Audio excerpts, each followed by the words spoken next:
Hello students, आज हम class 8 का सब्जेक्ट साइंस का जो हमने फर्स्ट चैप्टर स्टार्ट कर रखा था जिसका नाम था crop production and it's management, उसको आगे बढ़ाते हुए हम अगला जो इसका टॉपिक स्टार्ट करते हैं। जो पिछले लेक्चर में मैंने जो बताया था आपको, वो बताया था एग्रीकल्चर प्रैक्टिसेस के जितने भी इसके स्टेप्स थे एग्रीकल्चर प्रैक्टिस के, वो सारे स्टेप्स मैंने आपको बताए थे, जिसमें था preparation of soil, sowing, applying manure and fertilizer, irrigation, weeding, protection of crops and pests and microorganisms, and then harvesting, threshing and winnowing and then storage। 8 steps थे आपके एग्रीकल्चरल प्रैक्टिसेस के।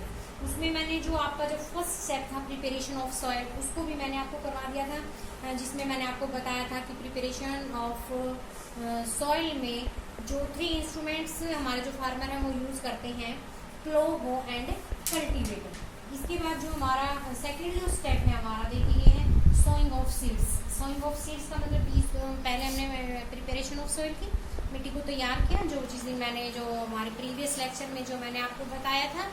उसके बाद जो सेकंड स्टेप है हमारा sowing of seeds, उसके बाद हम उसमें जो मिट्टी हमने तैयार कर दी है खेत की, उसमें हम बीज को डालते हैं, बोते हैं।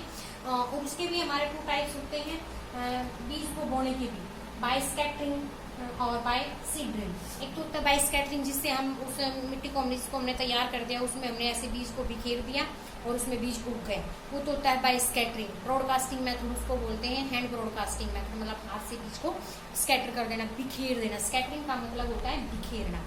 और जो उसका दूसरा मेथड है बीज को बोने का, वो होता है बाय यूजिंग ड्रिल मशीन। जो ट्रैक्टर के पीछे एक ड्रिल मशीन होती है, उसमें हम बीज को डाल के और फिर धीरे धीरे स्लो ट्रैक्टर को चलाते हैं और इस तरीके से बीज उसमें से निकलता आता है। अपने खेतों में भी जैसे हम बोते हैं गेहूं की फसल को, या और भी जो बाकी फसल है, ज्वार है वगैरह जो बोए जाते हैं, वो इसी ड्रिल मशीन से ही बोए जाते हैं। और जिन बच्चों के घर में जैसे खेती बाड़ी का काम होता है, उनके घर में मशीनें होंगी भी, उन्होंने देखी भी होंगी, उसमें एक पाइप जैसा लगे रहते हैं ऐसे, उस मशीन में ऊपर बीज को डाल दिया जाता है और उन पाइपों के जरिए जो है धीरे धीरे ट्रैक्टर चलता है और नीचे जो बीज जो है वो गिरता रहता है।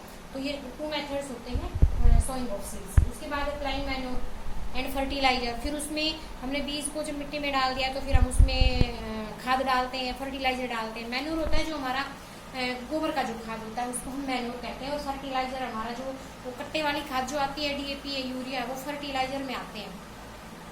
जब हमने मिट्टी को तैयार किया, फिर उसमें बीज को डाला, चाहे वो किसी भी मेथड से डाला, फिर हमने उसमें खाद को या हमारे जो नेचुरल जो केमिकल फर्टिलाइजर उनको हमने उसमें यूज़ किया। उसके बाद है नेचुरल मेथड, और उसके बाद फिर हमने उसमें जैसे सिंचाई की, इरिगेशन हम जिसको बोलते हैं, फर्टिलाइजर वगैरह देने के बाद, और फिर इस तरीके से हमारी जो फसल है वो तैयार हो जाती है। तो इसमें जो है हमारा जो मैंने आपको बताया है, ये अप्लाइंग मैन्योर एंड फर्टिलाइजर। जो मैन्योर है वो गोबर की खाद होती है, और जो फर्टिलाइजर हमारे जो केमिकल फर्टिलाइजर होते हैं, केमिकल खाद होते हैं, वो होते हैं। तो इसमें मैं आपको जूम करके एक बार ये पेज दिखाऊंगी, और इसमें आपको ये भी दिखना है साथ साथ में, इन पॉइंट्स के साथ साथ है differences between manure and fertiliser. ये आप देख लें, 7 पॉइंट्स हैं इसमें।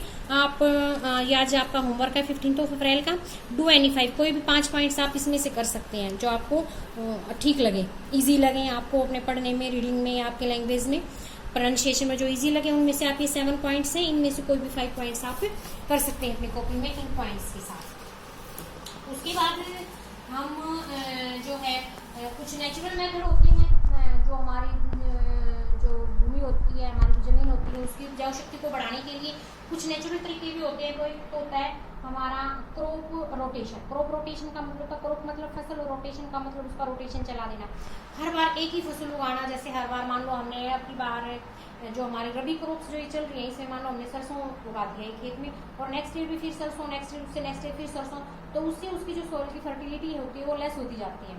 रोटेशन चलाना चाहिए। आपके पास सरसों, तो नेक्स्ट टाइम हमने उसमें गेहूँ को बोना है, उससे नेक्स्ट टाइम फिर कोई और फसल बोनी, उससे नेक्स्ट टाइम फिर चाहे आप गेहूँ बो सकते हैं 1 या 2 सीजन छोड़ के। तो क्रॉप रोटेशन से भी हमारी जो सॉइल है उसकी फर्टिलिटी इंक्रीज होती है।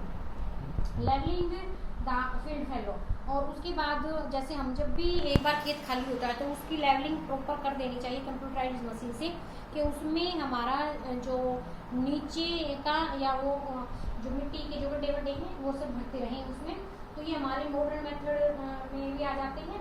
उसके बाद में हमारा जैसे इरिगेशन के भी हमारे जो तरीके होते हैं वो सोर्स ऑफ इरिगेशन अलग अलग तरीके होते हैं, आपको भी पता है। सिंचाई, इरिगेशन का मतलब होता है बच्चों खेत में सिंचाई करना, उसको हम इरिगेट बोलते हैं। जैसे आप खेतों में पानी देते हैं तो उसके भी अलग अलग तरीके हैं हमारे सोर्स ऑफ इरिगेशन। जैसे ट्रेडिशनल मेथड है आजकल तो आप देख रहे होंगे फुहारे चलते हैं, पहले ट्यूबवेल वगैरह होते थे। उससे भी जो पहले हमारे जो बड़े बुजुर्ग पूर्वज होते थे वो एक रहट उसको बोलते थे और वो पशुओं बैलों के द्वारा खींचा जाता था, कुएं में से ऐसे पानी निकालते थे, इस तरीके से खेतों की सिंचाई होती थी।